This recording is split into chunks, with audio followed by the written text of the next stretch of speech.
This final session of this wonderful conference is going to be a collection of commentaries, very brief.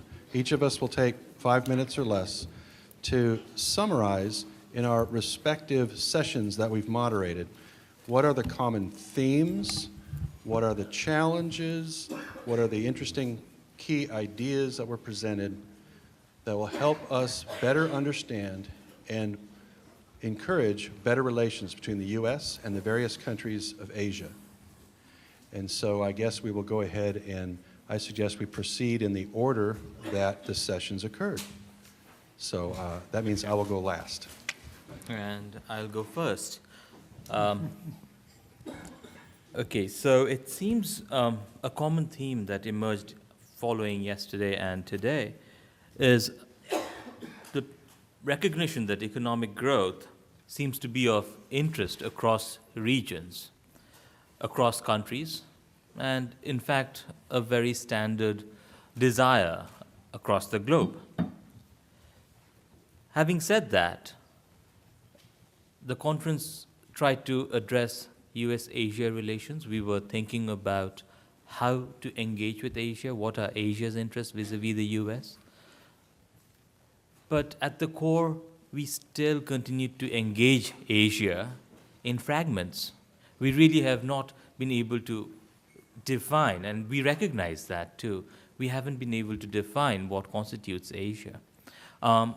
When we try to address relations between US and Asia, that too was through particular countries. And it appeared there were certain economic zones, certain regions.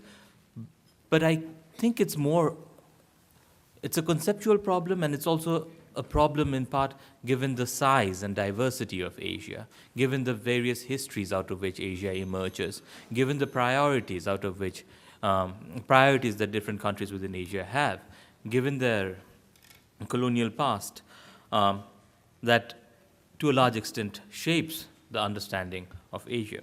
So perhaps acknowledging the historical context of Asia, both in relation to one another, as well as by one another, I mean within and among countries in Asia, as well as with the US, could perhaps help us first address what this Asia really means to us.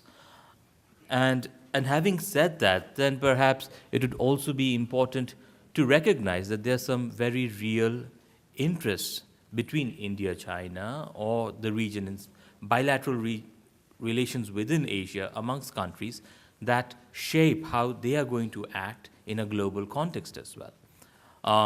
India-Pakistan relation is an important one, right? I mean, and a crucial one, critical one to try and understand it. And if we go back past in the Cold War period, then we understand the different approaches India and Pakistan had towards Soviet Union or the United States. Now, the final point I'd like to make also is about the importance of this multinational or global institutions like the UN perhaps. If we are trying to think of multiple countries working together, or if we are trying to engage with different countries, then it has to go beyond country level, right? It has to emerge onto a platform that creates a space for each country to emerge not only on paper or on theory, but actually in practice emerge as equal actors perhaps, or at least recognize other countries that are emerging. And the context in which India, let's say, exists now is very different from the context it existed 50 years ago. So we perhaps have to address that to create strong international institutions that recognize this difference that has come about. I think I have that to say. All right? Very good. Okay, good, thank you. Then I'll go next, and I'll slip back into my role more of a sociologist, which is we talk more in like broad general abstractions that nobody understands, so I'm pretty good at that. The first thing I want to say, actually, that from our group is that the question becomes more of a coordination of message across institutions and groups, so that basically what you have to have is some sort of understanding something that hasn't existed in the past, and if it has existed in the past, it's changed, just as Ari has said, through all kinds of different sorts of contexts. But there is a history for sure, and there's a language that we're still searching for. And that leads us to sort of the role of the United States vis-a-vis Asia. And that's very, very difficult to capture. But I was thinking of, it was actually the farewell address to India by the Ambassador Daniel P. Moynihan. And he was quite the dynamic person. And at the end of his, I think, 3 years, they asked him, "So Ambassador Moynihan, what have you learned?" And he paused for a minute and he said, "I learned that there is a God." And he said, "Really? You learned that there is a God? How did you learn that?" And he said, "I got up every morning at 5 o'clock. I opened the windows, I opened the shade, I looked down on the street, and I said to myself, 'My God, how could this still be going on?'" And what he was saying is that I don't understand it. Where's the order? It's all chaos. And really what he finally came to understand was there may be a God, there may not be a God, but there is an underlying order to that message that he was getting, and that it's not chaos, but it's just an order that we still have yet to understand. And so if you think about some of the first messages that were given in Ari's presentation, they were saying that we answer with boots more quickly than anything else.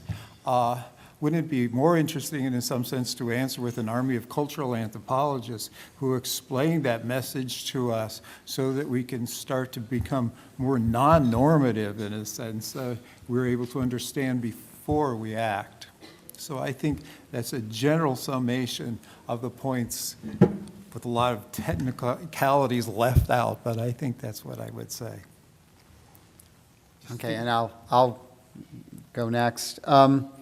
I think if you listened across all of these panels, and certainly on the security one of the primary themes that came out is, and it is related to language too, the need to redefine.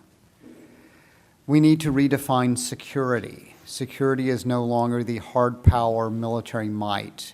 While that military might has a role to continue to play in guaranteeing security, security is increasingly driven by the need for things like human security, water, food, health care, the need to prevent the spread of diseases that are potential threats. Security needs to be examined from the standpoint of cybersecurity and the potential damages there. But that redefinition of security also means we must redefine the role of the United States.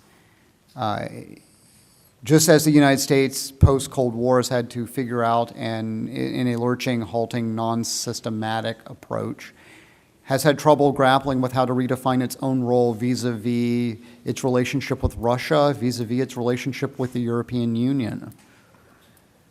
The way we are having to redefine our relationship in our interactions with our fellow members of NAFTA and our fellow members of the Western Hemisphere, so too the U.S. must try to redefine its role in Asia, one that is not threatened by the rise of China, one that does not misunderstand the cultural norms and histories of the region, and one that redefines its own role in the context of a new definition of security.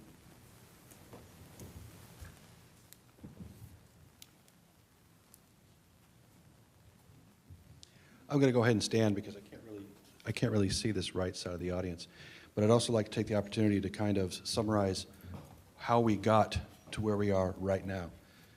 We had a great introduction, listening to ambassadors talk about the context, the perspective, the big picture of U.S. and Asian relations between all these different countries, multilateral issues, both political and economic.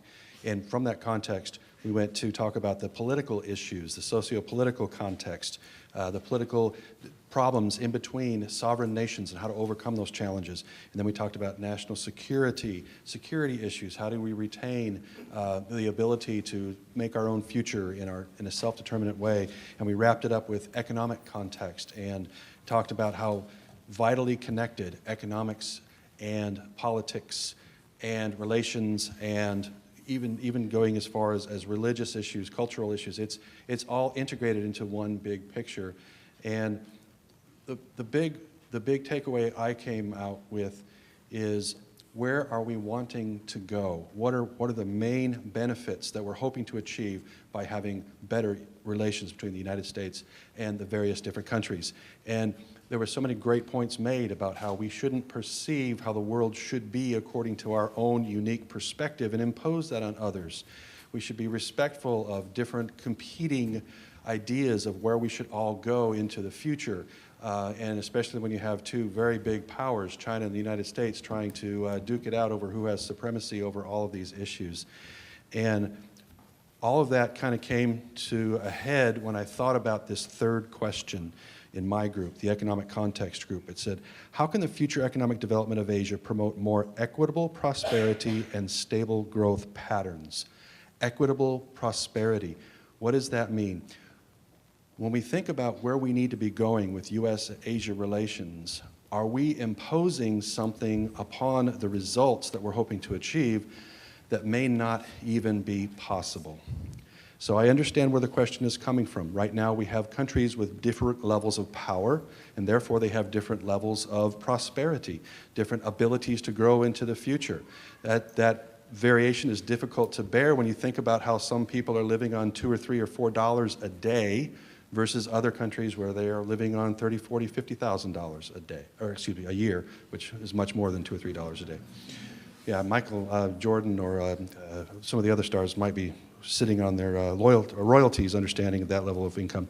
But what I'm trying to get at here is, if we're focused primarily on let's get rid of that inequality in prosperity and growth, let's focus on whatever the relations are, let's make that a priority in the end, we may be asking for something that is basically impossible. And here's where I'm coming from. As an economist, we teach in the principles class, where does prosperity come from?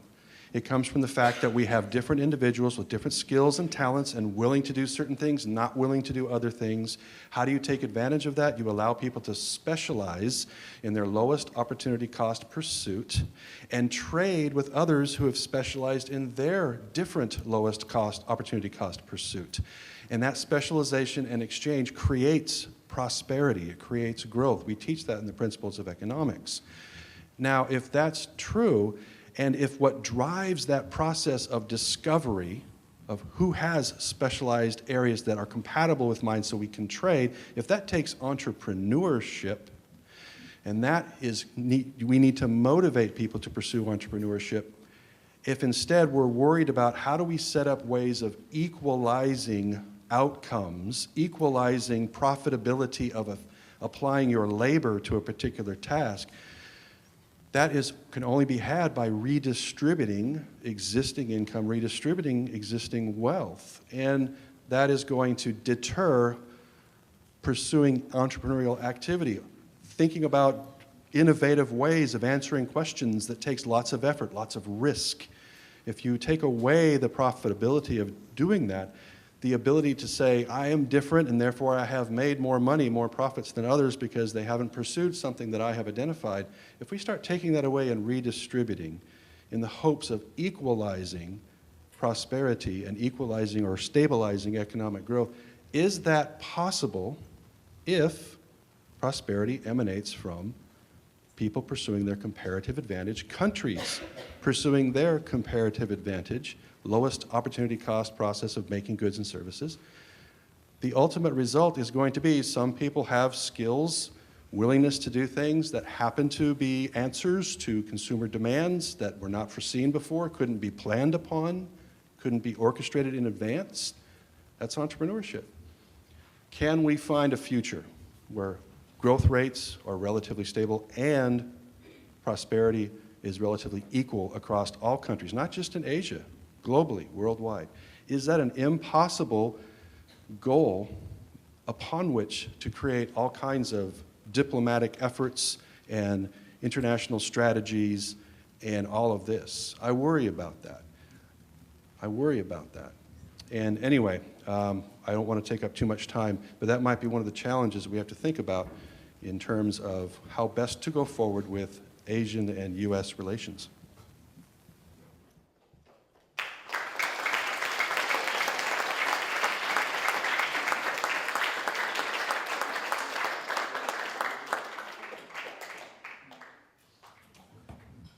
Well, I have the pleasure of calling this to a closure. But first of all, what I want to do is give my thanks. First of all, I want to thank the students that were here today from Clemens High School and also from Stephen F. Austin State University. If you can take one message back to your school, I think you should tell them you made them proud. I think everyone here was impressed by the quality of the questions, by your engagement, and by your enthusiasm. Second of all, I'd like to thank our panelists who are still distributed through the audience. They were informative, frequently very provocative, but always very stimulating. I also like to thank our moderators who are sitting here. It was their very difficult job to keep the sessions coherent, to keep them on time, and to keep them always with a clear focus. And they did that and succeeded to an extraordinary degree. And lastly, I'd like to thank Dixie Grohl. Where's Dixie? Is he here? No. Well, you can tell her what I'll say. Usually it begins, I walk into Dixie's office and I say, Dixie, I have an idea. And she goes, oh no. And this was one of my ideas. And I have an idea and then I turn it over to Dixie and she makes it a reality. And for everyone who came here, she did this job with thoroughness. And the thing that I appreciate mostly is with a human touch. So I'd like to thank her for all of her hard work putting this together.